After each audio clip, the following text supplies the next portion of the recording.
Hello students, welcome to Biosparks. आज हम पढ़ेंगे टू सेल थ्योरी के बारे में।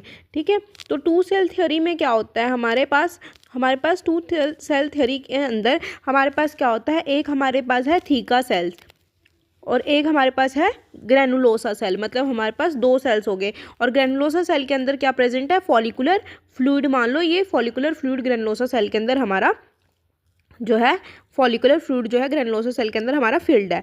ठीक है, तो अब यहाँ पर क्या है, LH के रिसेप्टर है इन द थीका सेल और FSH के रिसेप्टर है इन द ग्रेनुलोसा सेल। ठीक है, तो अब हमारे पास जैसे ही यहाँ पर LH जो है वो आएगा, तो LH के यहाँ पर आने पर क्या होगा, यहाँ पर एंड्रोजन की फॉर्मेशन होगी। तो एंड्रोजन भी मेनली कौन सा, एंडोस्टिनोडायोन जो है एंड्रोजन, उसकी फॉर्मेशन होगी। जैसे ही यहाँ पर एंडोस्टिनोडायोन की फॉर्मेशन होगी तो ये किस में डिफ्यूज़ कर जाएगा, फॉलिकुलर फ्लूइड में। ठीक है, तो ये फॉलिकुलर फ्लूइड में डिफ्यूज़ कर जाएगा ऑफ द ग्रेनुलोसा सेल। अब यहाँ पर जैसे ही ये डिफ्यूज़ किया तो इसने यहाँ पर क्या काम किया, इसने यहाँ पर दो काम किए। ये हमारा फॉलिकुलर फ्लूइड है। ठीक है, इसने यहाँ पर क्या किया, इस फॉलिकुलर फ्लूइड के अंदर इसने यहाँ पर क्या किया, यहाँ पर FSH आया। मान लो जैसे ही यहाँ पर FSH आकर बाइंड किया तो यहाँ पर आया एंजाइम एरोमेटेज।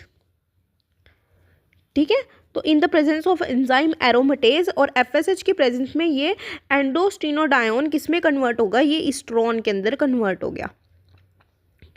ठीक है, अब जैसे ही यहाँ पर दूसरा एंजाइम आता है हाइड्रोक्सी स्टेरॉयड डिहाइड्रोजिनेज, और वो भी कौन सा, 17। ठीक है, 17 हाइड्रोक्सी स्टेरॉयड डिहाइड्रोजिनेज आता है। तो ये हमारा इस्ट्रॉन किस में कन्वर्ट हो जाता है, हमारा इस्ट्रा किस में कन्वर्ट हो जाता है, हमारा ये हमारा कन्वर्ट हो जाता है इस्ट्राडायोल के अंदर। किस में कन्वर्ट हो जाएगा, ये हमारा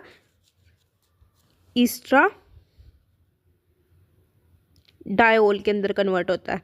और एरोमेटेज भी यहाँ पे कौन सा यूज़ हो रहा है, स्पेसिफिकली हमारे पास यहाँ पर CYP19 अल्फ़ा साइटोक्रोम P450 एरोमेटेज, ये वाला एरोमेटेज यहाँ पे यूज़ हो रहा है। ठीक है, अदर कुछ insulin like growth factors, lipoproteins, वो भी इस टू सेल थ्योरी को अल्टर करते हैं, बट मेनली जो है यहाँ पर एरोमेटेज एंजाइम और हाइड्रोक्सी स्टेरॉयड डिहाइड्रोजिनेज जो होते हैं हमारे इस्ट्रोजन की फॉर्मेशन करते हैं। अब ये इस्ट्रोजन जो फॉलिकुलर फ्लूइड के अंदर फिल्ड है, ये रेगुलेट करेगा हमारी मेंस्ट्रुअल साइकिल को। ठीक है, यहाँ पर FSH के और LH के लेवल को ये फर्दर फीडबैक देगा और हमारी मेंस्ट्रुअल साइकिल को रेगुलेट करके रखेगा।